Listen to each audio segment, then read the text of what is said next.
Assalamualaikum warahmatullahi wabarakatuh. Ikhwan dan muslimin yang dimuliakan Allah. Di dalam video yang tadi pagi saya upload, saya akan ngetek orangnya, yaitu Mas Faizar. Ternyata Mas Faizar ini, atau Ustadz Faizar ya, dia kemudian menanggapinya.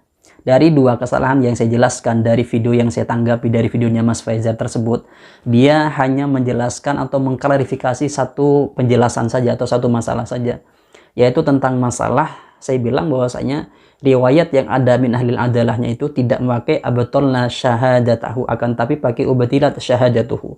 Mas Faizar itu mengklarifikasi tersebut, katanya ada di sebagian riwayat yang menjelaskan seperti itu. Akan tetapi di masalah yang kedua, yang mana Ustadz Faizar ini mentalbis penjelasannya atau tabyinnya, yang dia mengatakan bahwasanya ketika seseorang itu sudah ditolak syahadahnya, maka kita tidak boleh mengambil sanad ilmu atau ilmu darinya. Ini Mas Faizar tidak mengklarifikasi, tidak menjelaskannya. Kan dia ketika dia menjelaskan di awal itu pendapatnya Imam Syafi'i, maka seakan-akan nanti jamaahnya ketika Mas Faizar ini meruntut menjelaskan, maka seakan-akan penjelasan itu dari Imam Syafi'i. Padahal yang mengatakan ketika seseorang itu ditolak syahadahnya, maka kita tidak boleh mengambil sanad ilmu atau ilmu darinya, itu hanya murni penjelasan dari Mas Faizar, bukan penjelasan dari Imam Syafi'i. Karena di dalam ibarat itu tidak ada yang menjelaskan seperti itu. Ini yang tidak diakui atau yang tidak dijelaskan atau tidak diklarifikasi oleh Mas Faizar. Seharusnya menurut saya Mas Faizar ini ketika dia beri keterangan harus menjelaskan, ini yang pendapat saya murni, ini yang dari ibarat ini, harus berani jujur seperti itu.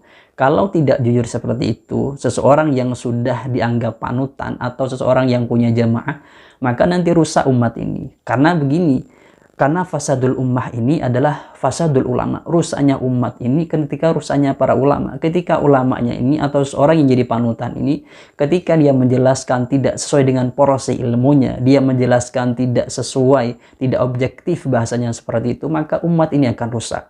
Ketika seseorang itu sudah punya panutan, sudah punya jamaah, ketika dia menjelaskan, maka para jamaahnya menganggap bahwasanya apa yang dijelaskan oleh ustadznya ini, apa yang dijelaskan oleh panutannya ini sudah benar, sudah tidak akan keliru. Akan tetapi padahal yang dia sampaikan itu keliru. Karena ketika dia menyampaikan tidak objektif. Karena dia ketika menyampaikan mengkaburkan pendapatnya sendiri dengan pendapatnya para ulama. Oleh karena itu menurut saya Mas Faizar ini, untuk yang kedua ini, masalah yang kedua yang saya tanggapi itu harus bisa menjelaskan kepada jamaahnya, biar jamaahnya tidak bingung. Apakah memang ketika seorang itu ditolak syahadahnya, kita tidak boleh mengambil sanad ilmu atau ilmu darinya, atau itu nanti kita boleh? Atau keterangan ini dari siapa? Dari Imam Syafi'i atau murni dari Mas Faizar? Itu harus bisa menjelaskan Mas Faizar kepada jamaahnya, biar jamaahnya tidak bingung. Dan juga para jemaahnya Mas Faizar ini kepada para jemaahnya Mas Faizar, ketika Mas Faizar ini ditegur, gak usah baper. Karena Mas Faizar ini ketika dia menjelaskan itu banyak salahnya. Sudah saya jelaskan di dalam video-video saya sebelumnya. Karena Mas Faizar ini sudah saya bilang berkali-kali, Mas Faizar ini sebenarnya cuma peruqyah saja. Hanya peruqyah yang kalau keluar dari materi itu Mas Faizar tidak akan mumpuni. Mas Faizar ini, sedangkan Mas Faizar ini di berbagai atau di beberapa videonya menjelaskan di luar konteksnya sebagai peruqyah. Maka tentu nanti ada bahasa yang keliru, itu perlu diperbaiki agar para jamaahnya Mas Faizar ini ngerti bahwasanya ini Mas Faizar ini salah.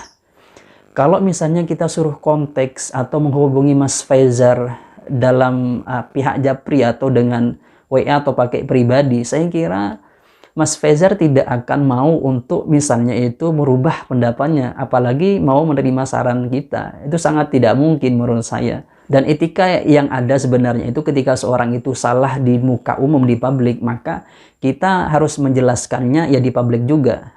Kan ada cerita satu saat itu Yusuf Al-Qaradawi, Yusuf Al-Qaradawi itu pernah ditantang debat oleh seseorang. Ketika beliau diberikan undangan atau ditantang debat, beliau mengatakan, saya ini kan kalau memang saya salah atau keliru di dalam menulis, ketika saya menulis buku, beliau bilang, kalau saya keliru memang di dalam menulis buku ini, maka bantahlah juga dengan tulisan, bukan diajak debat.